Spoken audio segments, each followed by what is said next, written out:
Comienza el Catecismo de la Iglesia Católica, un programa dirigido por el Padre Luis Fernando de Prada.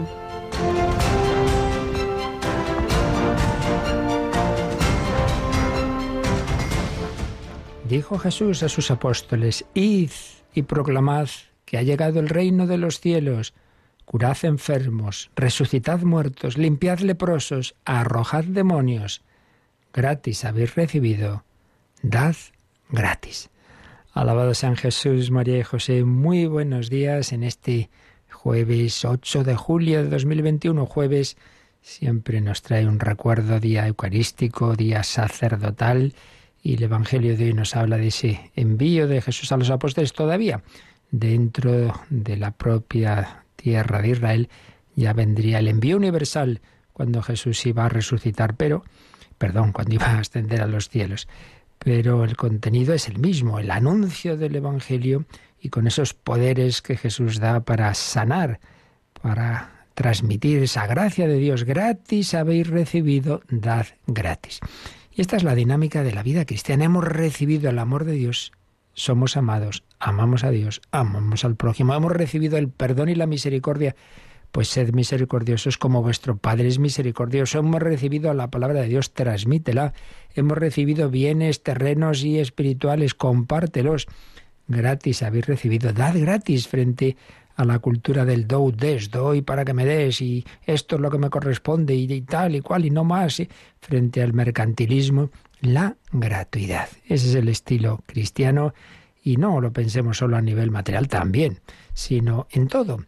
Dar nuestra vida, nuestro tiempo, nuestra acogida, nuestra sonrisa, darnos a nosotros mismos. Gratis habéis recibido, dad gratis. Bueno, y eso es lo que hacemos en Radio María, en las maratón. Hemos recibido la ayuda de Italia para que empezara Radio María en España. Nosotros estamos ayudando a otras naciones, y entre otras muchas naciones africanas con las que tenemos mucho vínculo, y se expresa también con esa oración mensual que tenemos desde un santuario mariano ya conocido por nuestros oyentes, el de Kibeho en Ruanda. Rocío, buenos días. Muy buenos días, padre. Pues allí nos vamos a ir este domingo a las 3 de la tarde, las 2, ¿no? Si estamos en Canarias. Eso es. Vamos a compartir el rosario rezado desde allí en español, ¿verdad? Exactamente. Va a ser eso, este domingo, nuestra cita mensual al Santuario Mariano de Kibeho. Y hablando de Santuario Mariano, recordamos que ayer comenzábamos ya la novena a la Virgen del Carmen. Vamos a recordar a nuestros oyentes a qué hora la hacemos. Bueno, tenemos nuestra cita con la novena después del rezo de la hora intermedia, en torno a las 12:20 del mediodía. Eso es, pues así nos vamos preparando a esa preciosa advocación de Nuestra Señora del Carmen. Pues nada, vamos nosotros, seguimos recogiendo enseñanzas de cómo Dios actuó en la vida de Santa Margarita María de Alacoque.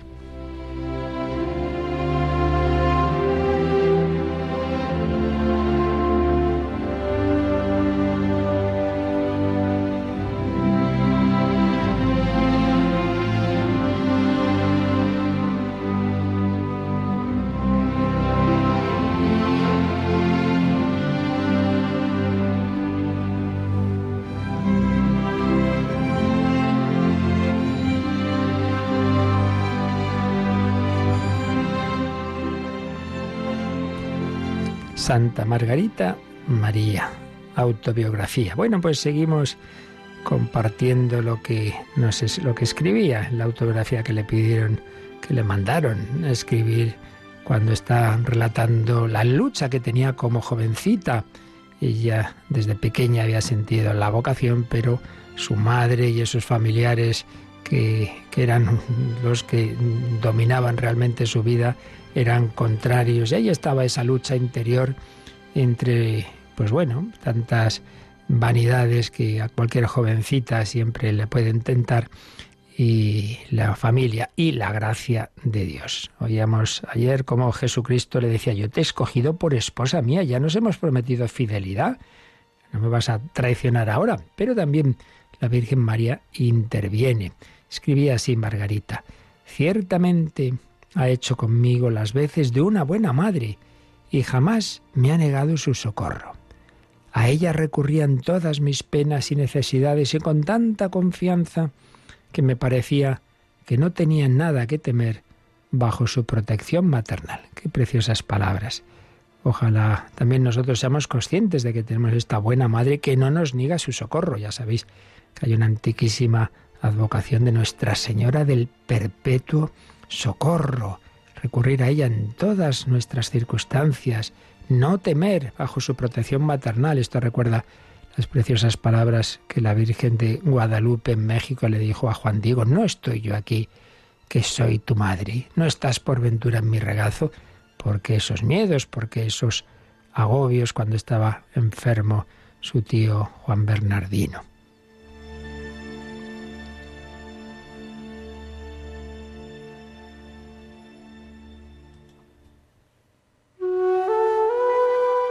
También hice voto en este tiempo de ayunar todos los sábados, en honor de la Virgen, claro, y de rezar, cuando supiese leer, se ve que todavía eso iba despacio, el oficio de la Inmaculada Concepción, y de hacer 7 genuflexiones todos los días de mi vida rezando 7 Avemarías para honrar sus 7 dolores.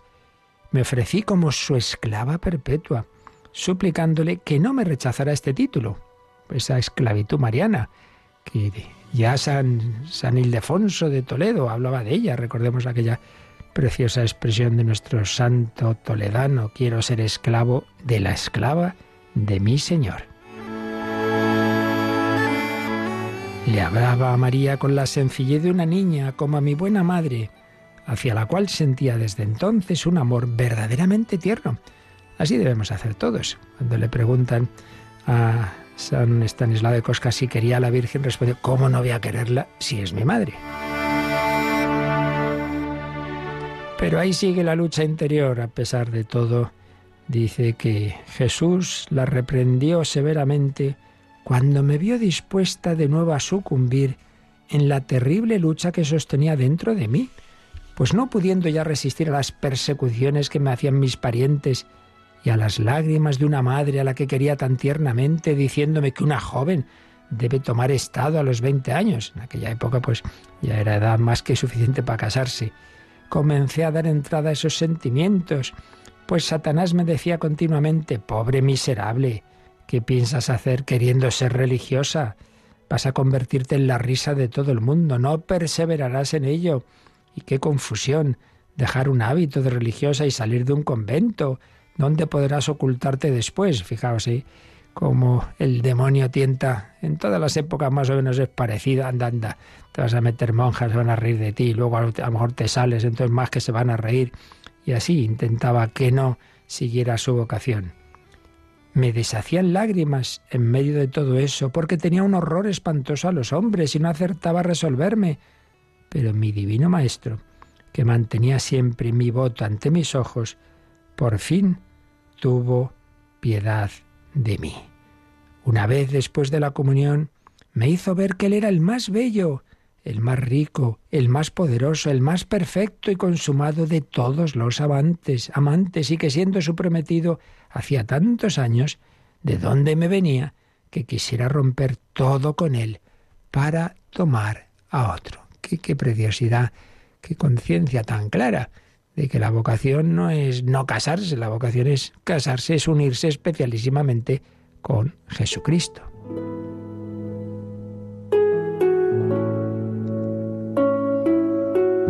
Y sintió que Jesús le decía: entiende que si me haces este desprecio te abandono para siempre, pero si me eres fiel no te dejaré jamás y venceré a todos tus enemigos. Excuso tu ignorancia, porque no me conoces todavía, pero si me eres fiel y me sigues, te enseñaré a conocerme y me manifestaré a ti.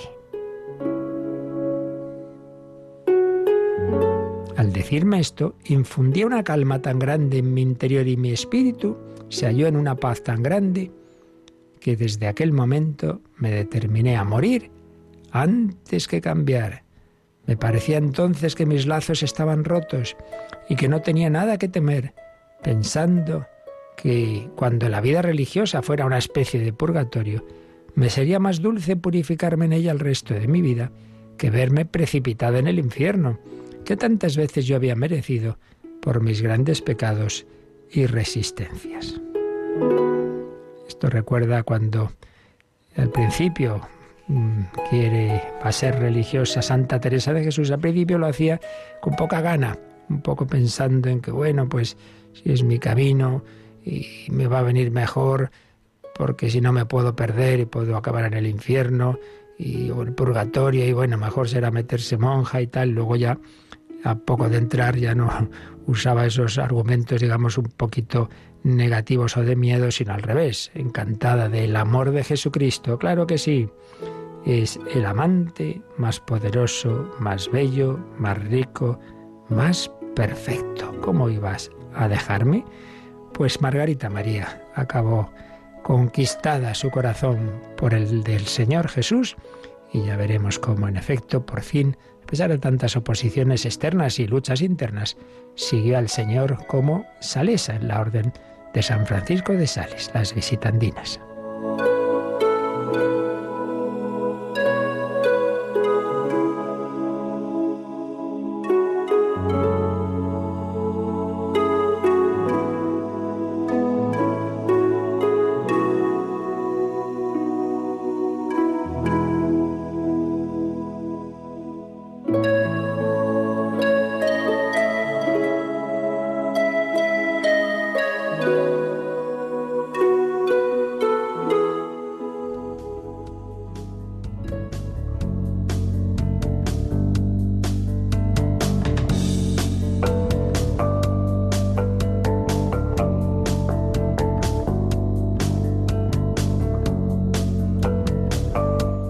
Bueno, pues nos estamos deteniendo, extendiendo al comentar el número 1153 del Catecismo, porque aprovechamos a dar una visión de conjunto, sencilla pero suficiente, de los gestos, acciones que tenemos en la liturgia. Esto a fondo, no os olvidéis de que tenemos programas con grandes liturgistas, os saben mucho más que un servidor sobre estos temas, pero bueno, lo esencial aquí lo vamos a decir, y además tomándolo de grandes autores que sabían o saben muchísimo de estos temas. Vamos primero a releer, Rocío, este mismo número 1153 que estamos comentando, y seguimos viendo pues distintas posturas y gestos litúrgicos. Toda celebración sacramental es un encuentro de los hijos de Dios con su Padre en Cristo y en el Espíritu Santo, y este encuentro se expresa como un diálogo a través de acciones y de palabras. Ciertamente las acciones simbólicas son ya un lenguaje, pero es preciso que la palabra de Dios y la respuesta de fe acompañen y vivifiquen estas acciones, a fin de que la semilla del reino dé su fruto en la tierra buena. Las acciones litúrgicas significan lo que expresa la palabra de Dios, a la vez la iniciativa gratuita de Dios y la respuesta de fe de su pueblo. La iniciativa gratuita de Dios, gratis, habéis recibido, dad gratis. Recibimos la palabra de Dios, le respondemos. Recibimos la acción de Dios, pues también respondemos con acciones y con gestos. Bueno, pues ya vimos la gran señal del cristiano, la señal de la cruz, ese hacer la señal de la cruz en el nombre del Padre y del Hijo y del Espíritu Santo.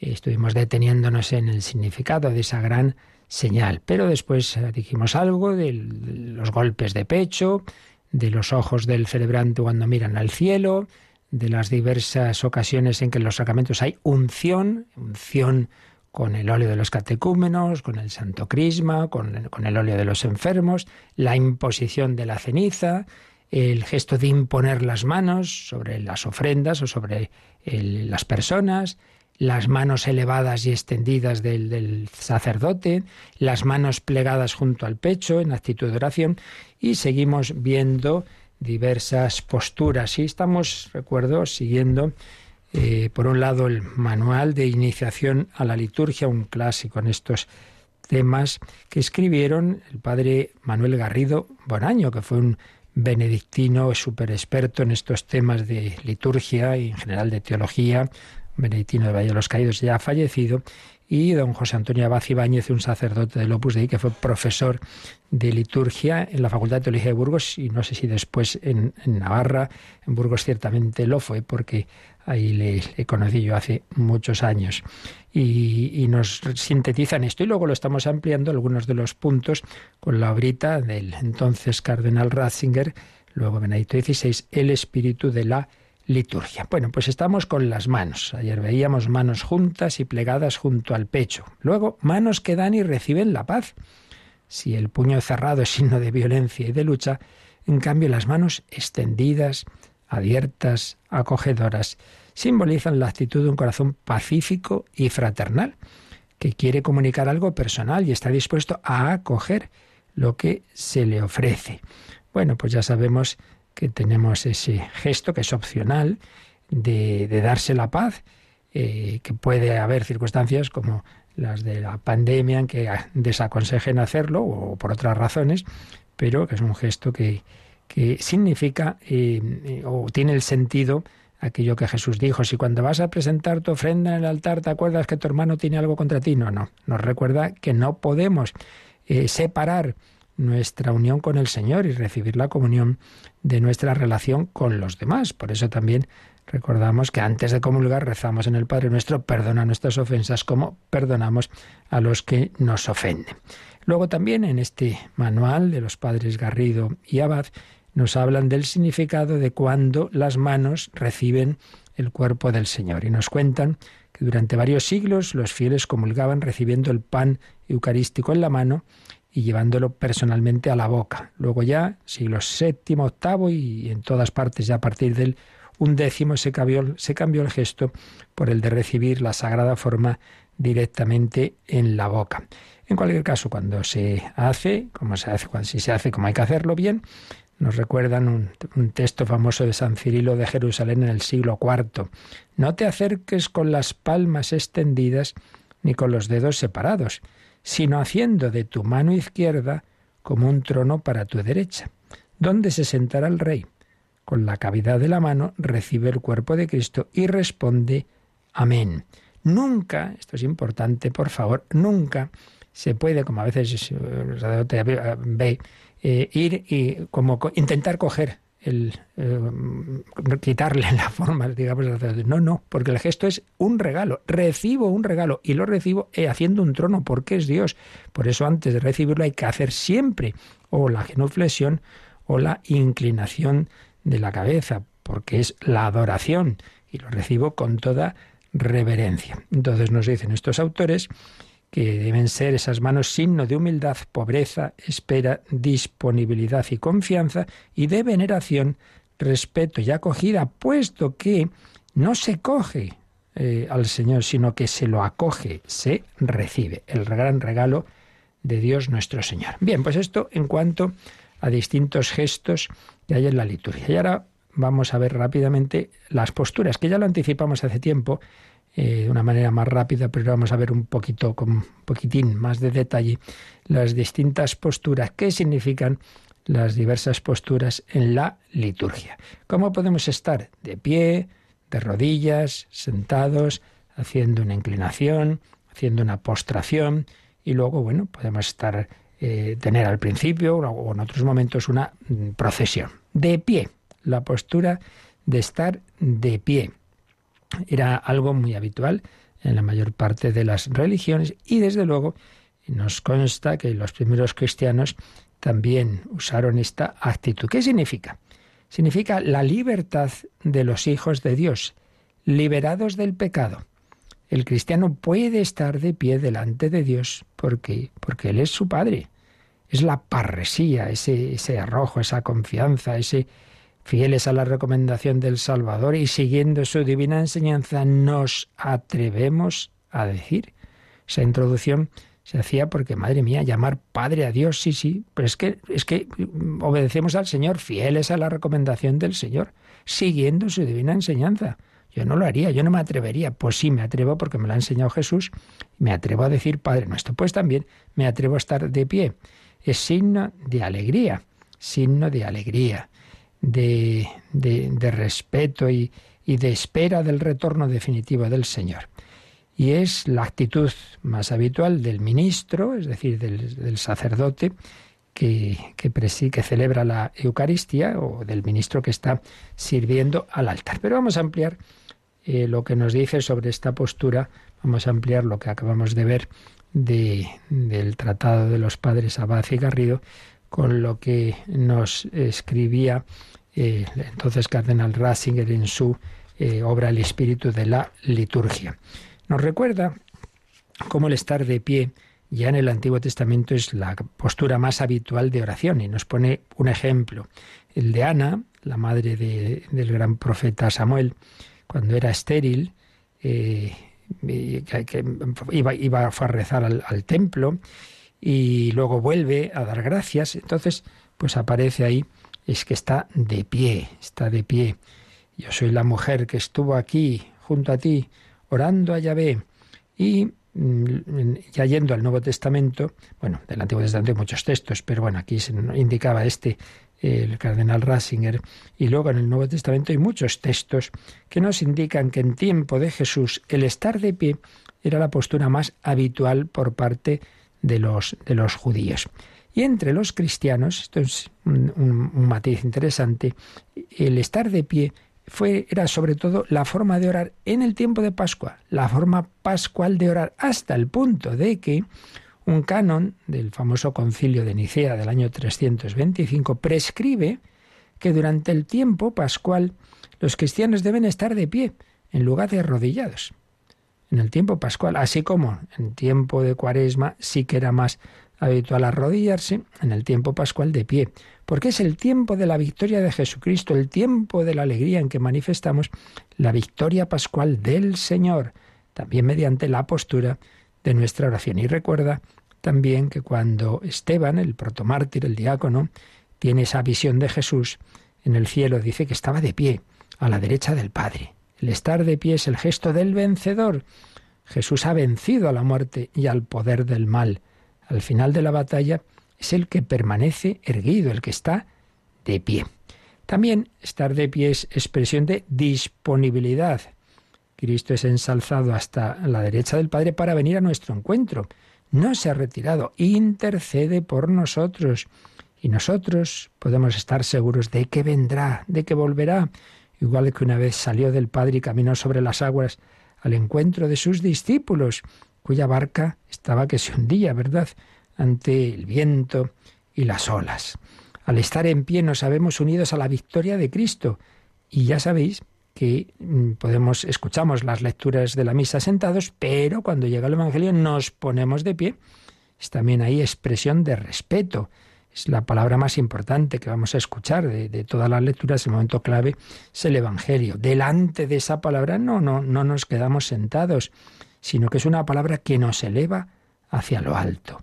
Exige respeto, valor, voluntad de ponerse en camino para seguir su llamada, para que penetre en nuestra vida y en nuestro mundo. Por cierto, ¿por qué hacemos esa asignación en la frente, en los labios y en el corazón cuando se lee el Evangelio?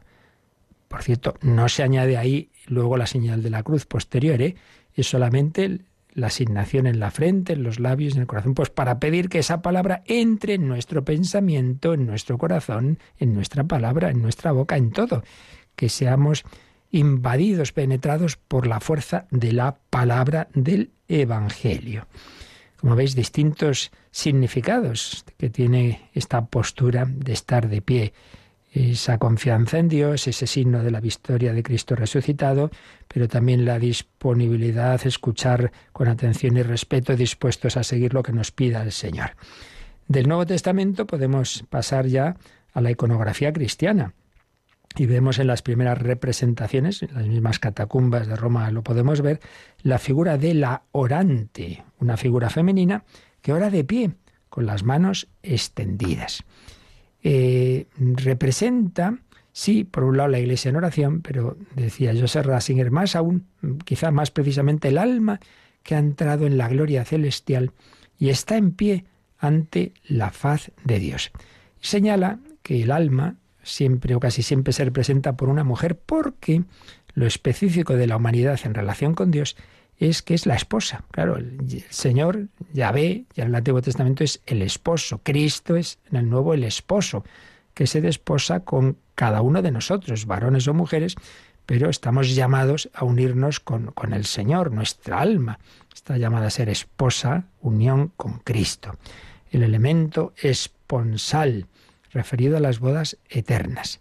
Pero también aquí vemos la aceptación de la gracia que se nos ofrece como don. Y se nos habla, por tanto, de la oración de la gloria. Por tanto, la oración en pie sería una anticipación del futuro, de la gloria futura que vendrá. Hacia allí nos quiere orientar. Pero en tanto en cuanto estamos aquí todavía en circunstancias que no son las de la gloria, pues está la otra postura que enseguida veremos, de arrodillarnos. Por tanto, todos estos significados de el estar de pie. Pero como digo, esto todavía es un anticipo de la gloria, pero todavía no estamos en la gloria. Entonces vamos a hablar de la otra postura, de rodillas, de rodillas.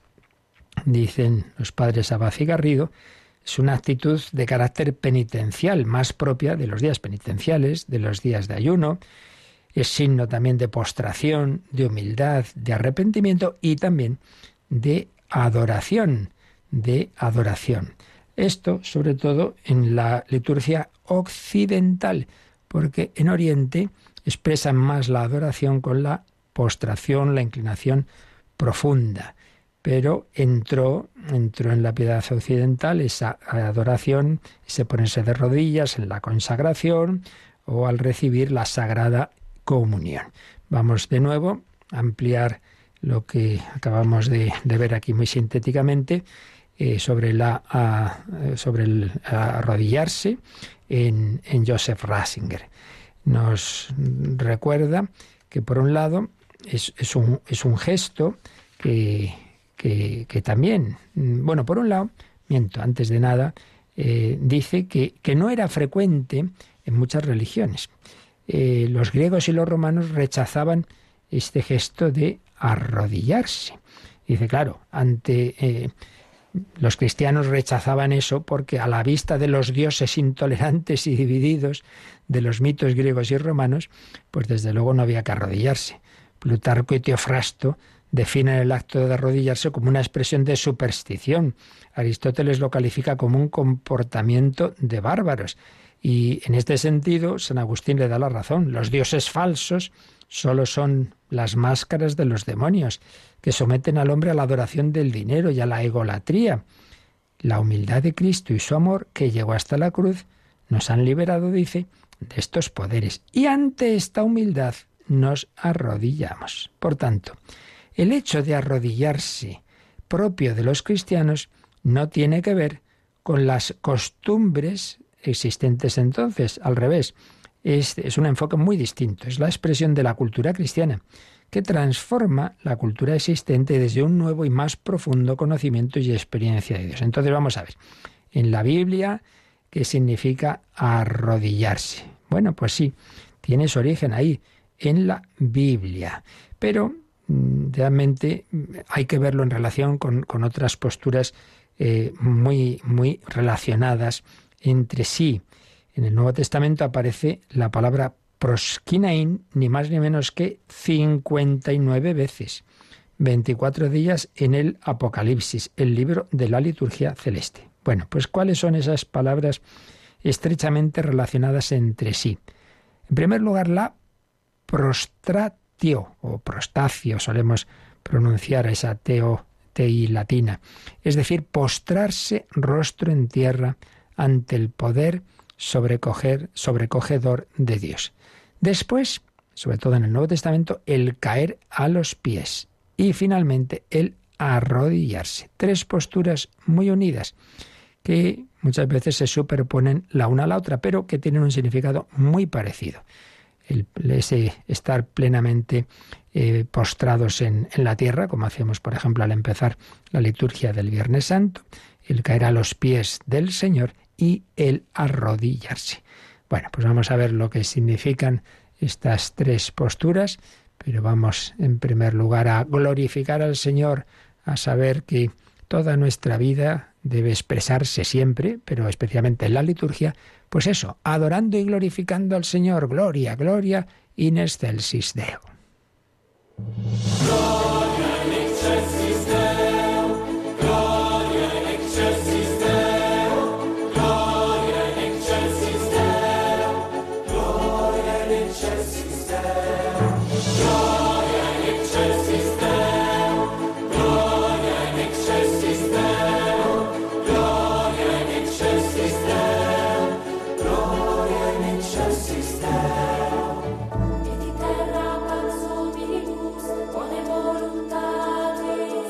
Laudamus Te, benedicimus Te, adoramus Te, glorificamus Te, gratias agimus Tibi, propter magnam gloriam Tuam, gloria in excelsis Deo, gloria in excelsis Deo, gloria in excelsis Deo, gloria in excelsis Deo, Domine Deum, Rex Celestis, Deus Pater, Omnipotens, Domine Filii, Unigenite, Iesu Christe, Domine Deus, Agnus Dei, Filius Patris, gloria in excelsis Deo, gloria in excelsis Deo, gloria in excelsis Deo, gloria in excelsis Deo. Qui tollis peccata mundi, miserere nobis. Qui tollis peccata mundi, suscite deprecationem nostra. Qui cessa testeram Patris, miserere nobis. Gloria in excelsis Deo, gloria in excelsis Deo, gloria in excelsis Deo, gloria in excelsis Deo. Oniantus solus sanctus, tu solus Dominus, quoniantus solus altissimus, Iesu Christe, cum Sancto Spiritu, in gloria Dei Patris, gloria in excelsis Deo, gloria in excelsis Deo, gloria in excelsis Deo, gloria in excelsis Deo, gloria in excelsis Deo, gloria in excelsis Deo, gloria in excelsis Deo, gloria in excelsis.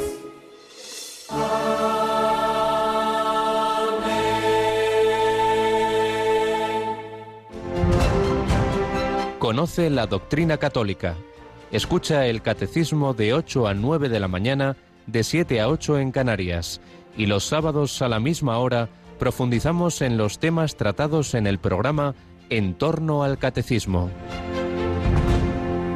Bueno, pues vamos a ver cómo explicaba el entonces cardenal Ratzinger estas tres posturas totalmente ligadas: la postración, el caer a los pies del Señor y el arrodillarse.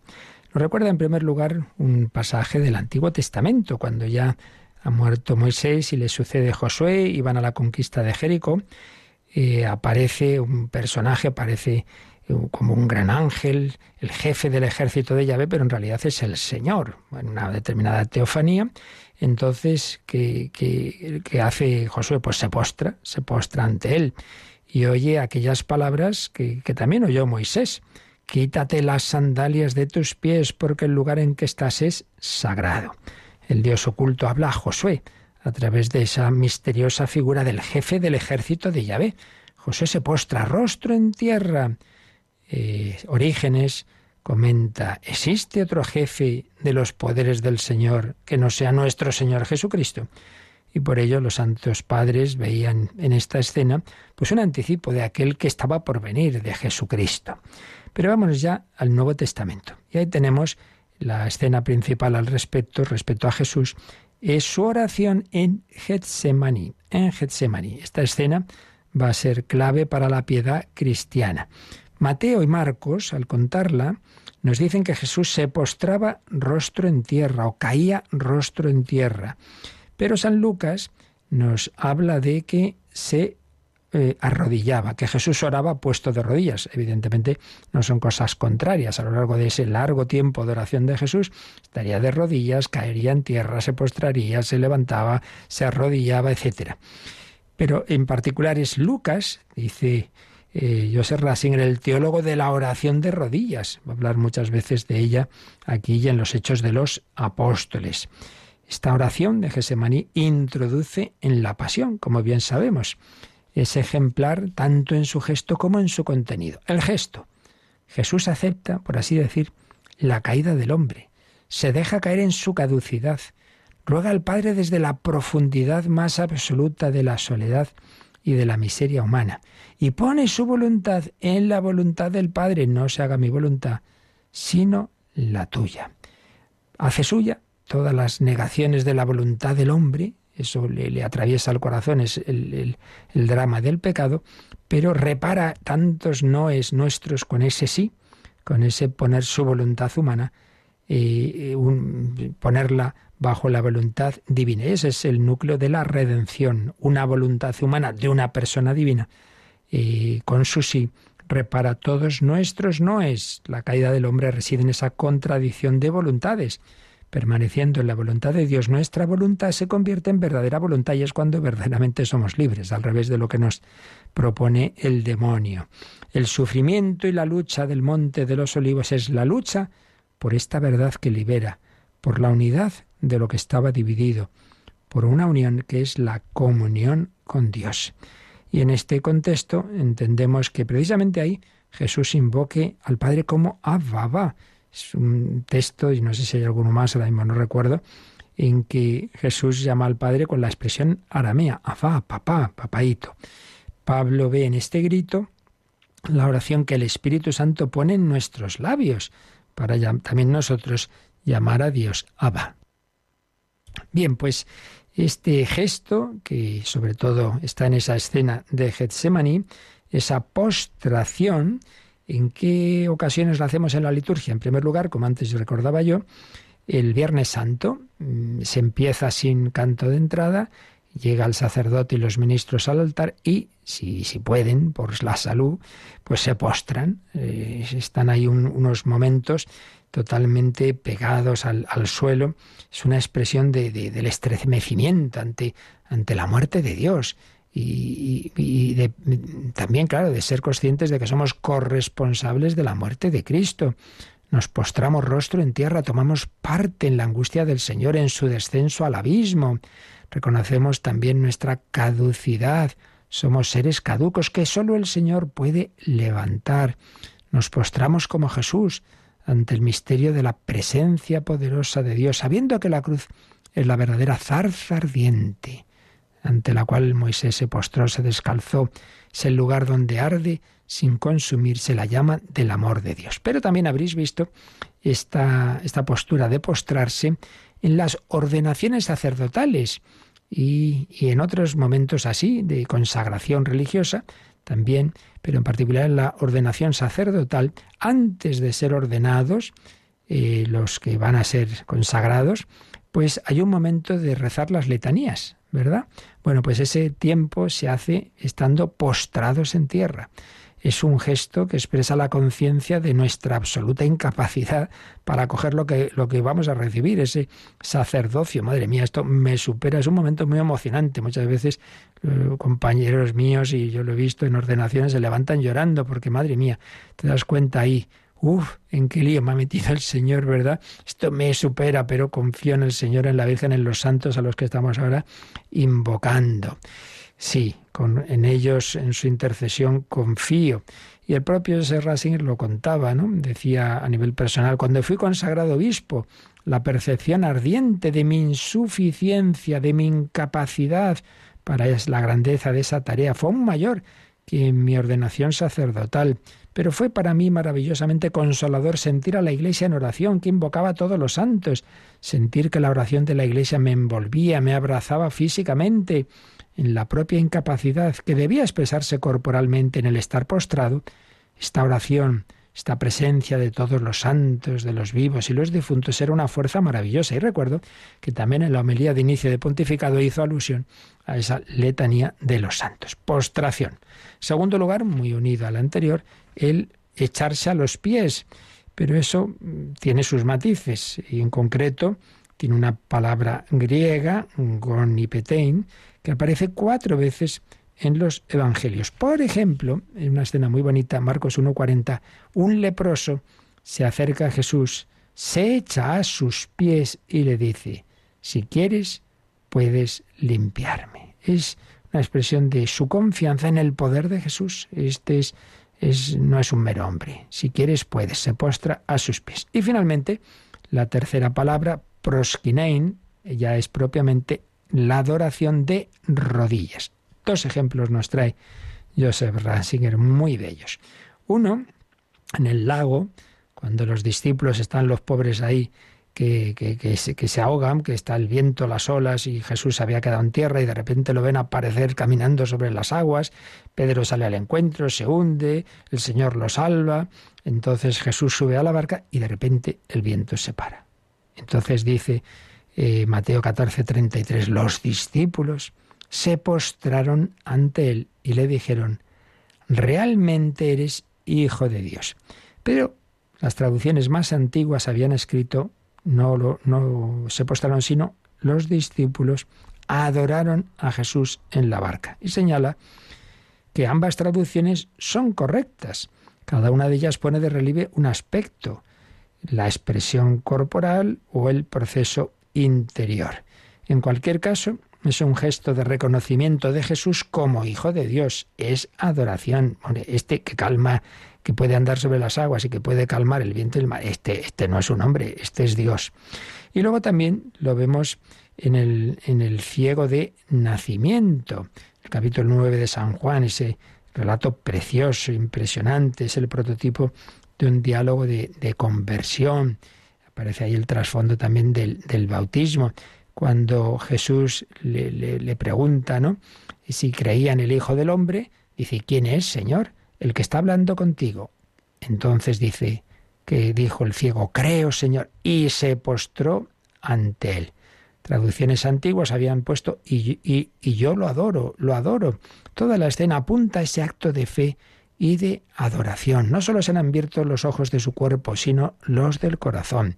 El hombre ahora ve a Cristo, ve en Cristo a Dios. En el Evangelio de San Juan, esa palabra proskinein aparece 11 veces, 9 de ellas en el diálogo de Jesús con la samaritana junto al pozo de Jacob, una conversación que estaba dedicada a la adoración, Por tanto, tiene un significado esta palabra de adorar, de reconocer a Dios. Y de hecho, también esta escena de la samaritana, como la del ciego, termina con la autorrevelación de Jesús. Soy yo el que está hablando contigo. Por tanto, el significado espiritual y corporal de la palabra proskinein es inseparable. El gesto corporal es portador de un sentido espiritual, la adoración, sin la cual no tendría sentido. El acto espiritual tiene que expresarse necesariamente, debido a la unidad físico-espiritual del ser humano, en el gesto corporal, lo que me ha estado diciendo todo este tiempo. La liturgia tiene gestos porque no somos espíritus puros. Entonces se expresa lo que pensamos y creemos y sentimos con el cuerpo. Bueno, pues se expresa con la adoración exterior nuestra adoración interior. Y en ese sentido, arrodillándonos. Entonces llegamos ya propiamente a esa postura de arrodillarse. En el Antiguo Testamento, escrito en hebreo, a la palabra berek, rodilla, le corresponde el verbo barak, arrodillarse. Las rodillas eran consideradas por los hebreos como símbolo de fuerza. Por tanto, doblar las rodillas es doblar nuestra fuerza ante el Dios vivo, ante el Dios todopoderoso. Es el reconocimiento de que todo lo que somos lo hemos recibido de Él. Un gesto que aparece en importantes pasajes del Antiguo Testamento como expresión de adoración. Por ejemplo, cuando es consagrado el primer templo, Salomón se arrodilló frente a toda la asamblea de Israel. Después del exilio, Esdras repite ese gesto en el momento del sacrificio vespertino. Caí de rodillas, extendí las manos hacia Yahvé. Y el Salmo 22, el de la pasión, Dios mío, ¿por qué has abandonado?, concluye con esta promesa: ante Él, solo ante Él se postrarán todos los poderosos de la tierra, ante Él se doblarán cuantos bajan al polvo. Isaías 45, 23, en el contexto neotestamentario, pues tenemos que recordar cómo los Hechos de los Apóstoles narran que San Pedro oró de rodillas en Hechos 9:40. También San Pablo en 20:36 y toda la comunidad cristiana en Hechos 21:5. Y particularmente es interesante el pasaje que antes recordábamos también del martirio de San Esteban. Esteban de rodillas hizo esa oración que vino a ser la misma que Jesús en la cruz: Señor, no les tengas en cuenta este pecado. Sí, de rodillas. Lucas, como decíamos antes, ya había hablado de la oración de rodillas de Jesús en Getsemaní, en el monte de los Olivos. Entonces, Lucas está haciendo ese paralelo, es el autor de los Hechos de los Apóstoles, San Lucas, el mismo que del tercer Evangelio, entre el arrodillarse de San Esteban y el arrodillarse de Jesús. Por tanto, el arrodillarse es un gesto también cristológico. Y claro, aquí llegamos al texto, al pasaje más importante sobre la teología del arrodillarse, que es el famoso himno cristológico de San Pablo en Filipenses 2, 6-11, que rezamos en las vísperas todos los sábados por la tarde. Rezamos este himno maravilloso: al nombre de Jesús toda rodilla se doble, en el cielo, en la tierra, en el abismo. Es un himno que seguramente no lo escribe San Pablo, sino que lo recoge, que ya existía en la liturgia de la Iglesia, como una oración de la Iglesia, pero San Pablo lo recoge en esa carta a los filipenses. Y vemos ahí esa unidad interior del Antiguo y el Nuevo Testamento y la amplitud cósmica de la fe cristiana, porque ahí se presenta a Cristo, que ante Él toda criatura, todo el mundo doble su rodilla. Contraposición con el primer Adán. Este intenta ser Dios por sus fuerzas y en cambio Cristo no considera como un tesoro invidiable la divinidad que le es propia, sino que se humilla hasta la muerte de cruz. Y precisamente esta humildad que procede del amor es lo verdaderamente divino y lo que le otorga el nombre sobre todo nombre, de modo que al nombre de Jesús toda rodilla se doble, en el cielo, en la tierra, en el abismo. Y así se cumple Isaías 45, 23. Yo juro por mi nombre, de mi boca sale una palabra verdadera, que ante mí se doblará toda rodilla.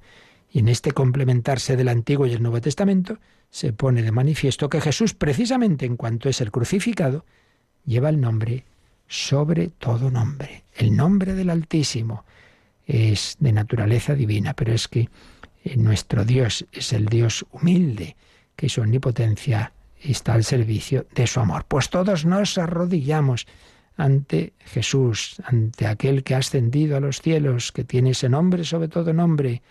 Entonces doblamos nuestras rodillas. La cruz, signo universal de la presencia de Dios. La liturgia cristiana, liturgia cósmica, porque doblamos las rodillas ante el Señor crucificado y exaltado.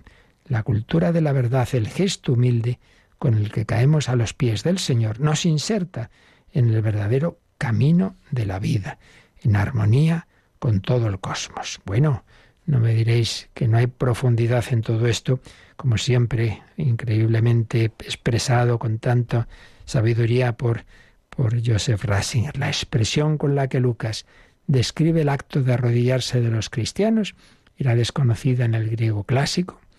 Es una palabra específicamente cristiana y es muy importante para nosotros.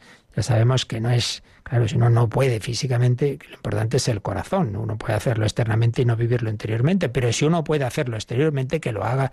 No perdamos ese sentido tan profundo de reconocer a nuestro Dios y por otro lado sabiendo que no es que sea, pues como os decía, ¿no? Como no sé, la adoración a un Dios lejano, no sé qué, no. Es a ese Dios que se ha hecho nuestro hermano, que ha muerto por cada uno de nosotros, que está en la cruz. Al nombre de Jesús, toda rodilla se doble en el cielo, en la tierra, en el abismo. Bueno, pues seguiremos hablando de las diversas posturas en la liturgia, pero bueno, lo dejamos aquí. Tenemos un momento, como siempre, de dar gracias al Señor, de meditar un poquito todo esto, y también si queréis alguna consulta, pues es el momento. Participa en el programa con tus preguntas y dudas. Llama al 91005-9419, 91005-9419.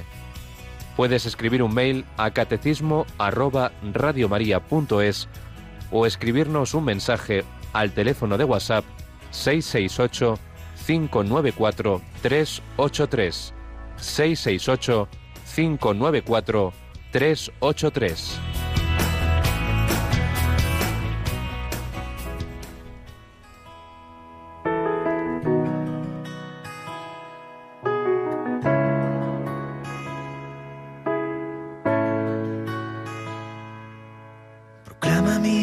La grandeza de Dios, se alegra mi espíritu en Dios mi Salvador, porque ha mirado mi humillación.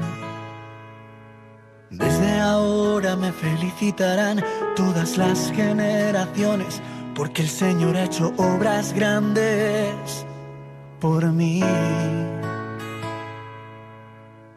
Su nombre es santo y su misericordia llega a sus fieles de generación en generación. Proclama mi alma la grandeza de mi Dios.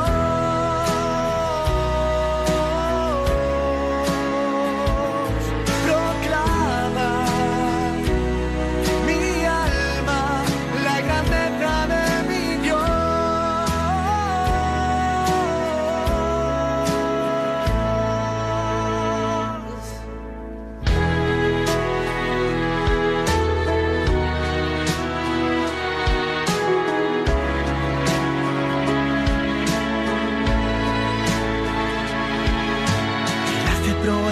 Con su brazo dispersa a los soberbios de corazón, derriba del trono a los poderosos y enaltece a los humildes.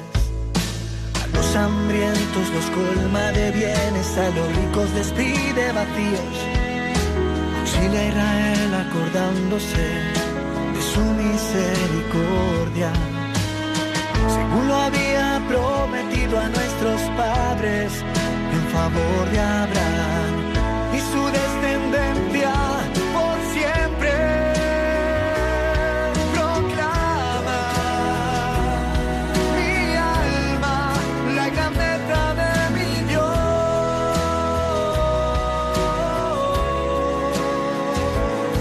Proclama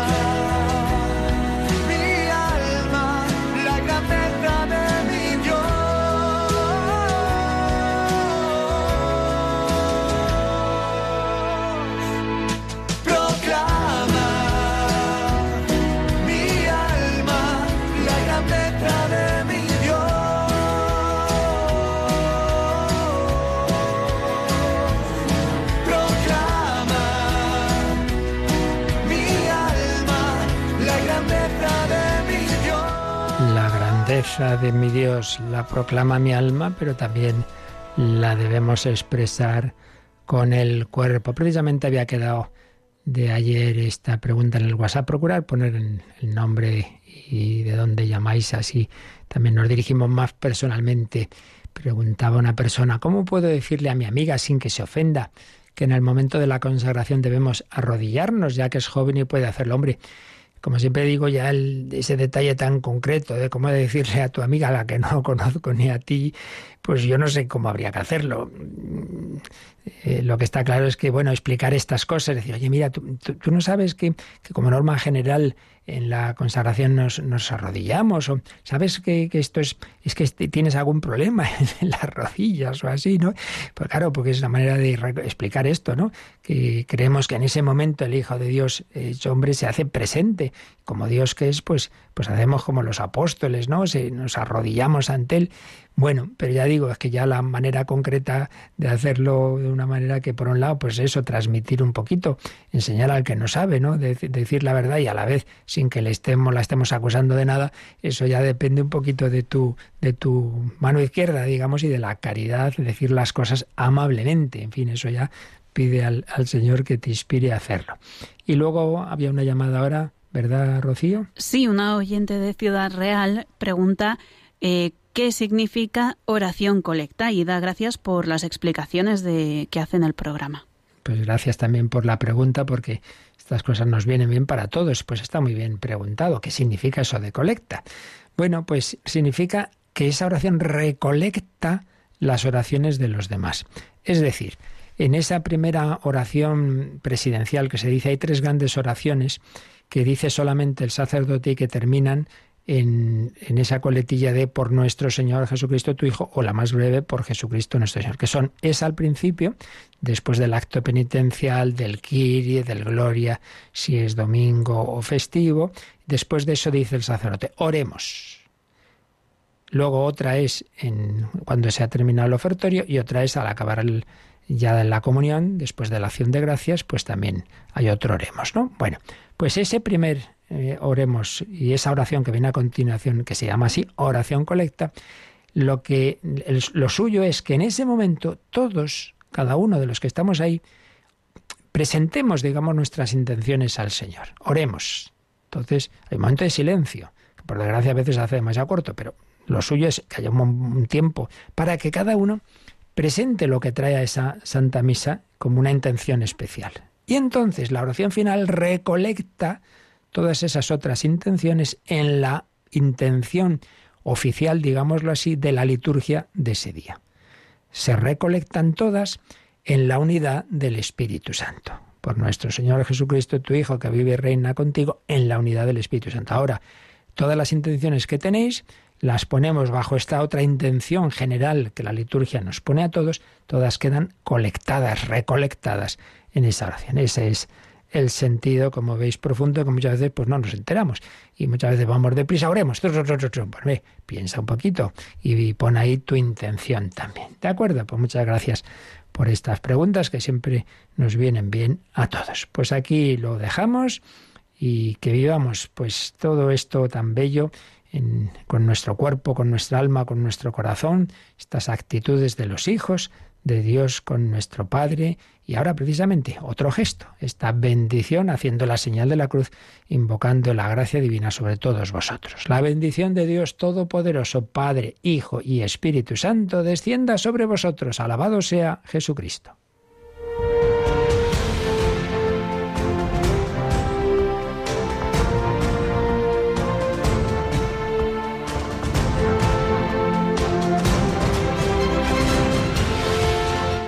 Han escuchado en Radio María el Catecismo de la Iglesia Católica, un programa dirigido por el Padre Luis Fernando de Prada.